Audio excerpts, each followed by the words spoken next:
Betapa banyak amal yang membuat manusia merasa lelah padahal dia tertipu. Dia tidak sadar jika dalam hatinya ada yang merusak keikhlasannya. Ini ada kisahnya di kitab Tazkiyatun Nafsnya, itu ceritanya orang yang sholat di masjid 5 waktu, senantiasa di masjid, dan selalu biasanya dia berangkat tuh awal waktu dia berangkat, sehingga sholatnya senantiasa di shaf yang depan.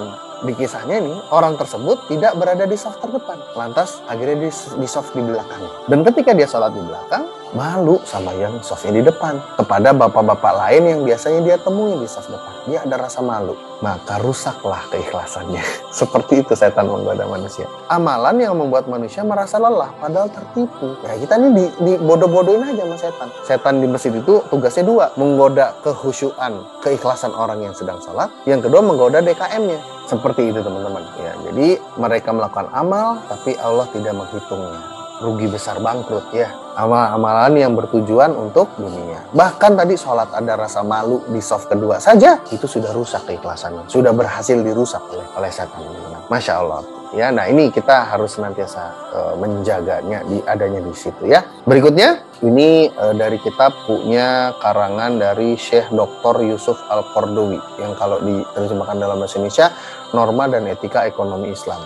Jadi orang-orang yang bekerjanya dengan orientasinya lillahi ta'ala, maka dia akan bekerja dengan yang terbaik. Karena merasa dilihat oleh Allah, merasa Allah senantiasa memperhatikan dirinya, kan begitu. Maka dari itu pekerjaannya kan lebih rapi, pekerjaannya kan lebih up. Nah, orang-orang yang seperti ini, nah Anda yang sudah punya bisnis dan sudah punya karyawan, ya bekali karyawan Anda dengan bab-bab ini. Ya, adakan kajian-kajian rutin, ingatkan karyawan Anda, tim Anda untuk senantiasa bekerja itu karena dilihat oleh Allah. Ada timbul pertanyaan begini, apakah ada cara untuk mengatasi kekhawatiran terhadap bisnis yang menjadi tidak memperhatikan norma dan etika? Apakah ada cara di satu sisi dapat mempertahankan eksistensi individu, tapi di sisi lain dapat memotong kuku-kuku tajam? Kuku-kuku tajam tuh munculnya egoisme dalam bisnis gitu ya, egoisme monopoli kayak gitu ya. Tidak pernah merasa puas, itu kuku-kuku tajamnya.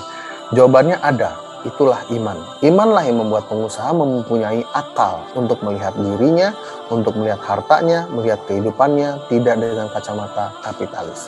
Imanlah yang membuat mereka tidak hanya berpikir kebendaan dan tidak hanya mengumpulkan uang sebanyak-banyaknya. Imanlah yang membuat manusia memiliki hati untuk bertindak dan bertegang rasa.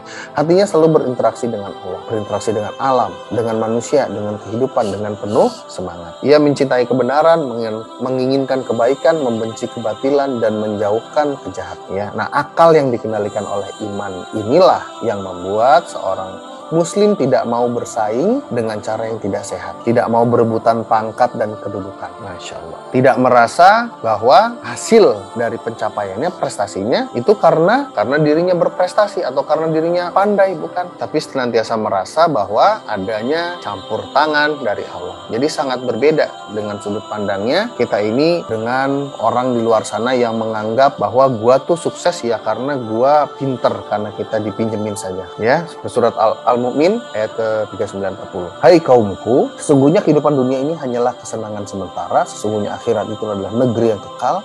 Maka barang siapa yang mengerjakan perbuatan jahat, maka dia tidak akan dibalas melainkan sebanding dengan kejahatan itu. Barang siapa mengerjakan amal soleh, baik laki-laki maupun perempuan, sedangkan dia beriman, maka mereka akan masuk surga, mereka diberi rezeki di dalamnya tanpa hisab. Dia mengerjakan amal soleh harus dengan iman. Mengerjakan amal soleh tanpa iman saja salah, padahal amalnya amal soleh. Maka dari itu ada sebuah hadis yang masyhur yang kita juga semua sudah hafal ya, yaitu innamal a'malu binniyah. Setiap amalan itu tergantung dari mana niatnya.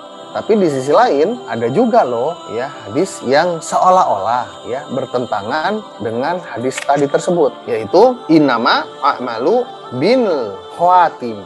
Jadi amal-amal itu tergantung kepada akhirnya ya, hadis riwayat Bukhari.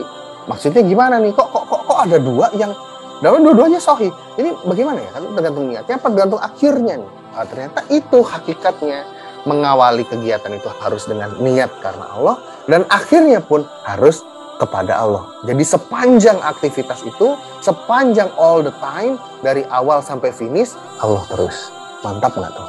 Jadi seolah hadisnya kok ada dua, katanya niatnya. Tapi kok katanya akhirnya. Jadi niat apa? Dulu, depan apa belakang nih? Ternyata dari depan sampai belakang full, ya. Maka dari itu komunikasi kepada Allah, minta ditemenin, luruskan lillahi ta'ala. Nah, keimanan itu seperti itu. Lalu setiap kegiatan kita titik tolak dan tujuannya karena Allah dijaga dalam hati kita terus-menerus seperti itu, maka itu yang disebut dengan keimanan. Itu yang kita menjadi merasa dimonitor oleh Allah gitu ya. Dan dengan iman di dada, maka ia tidak mau mendapatkan harta dengan jalan yang tidak halal, ia tidak mau menginvestasikannya dengan halalkan segala cara, serta dia tidak membelanjakannya untuk kepentingan yang tidak jelas. Sebaliknya, dia selalu berusaha untuk berbuat segala sesuatu sesuai dengan syariat Allah Subhanahu wa Ta'ala.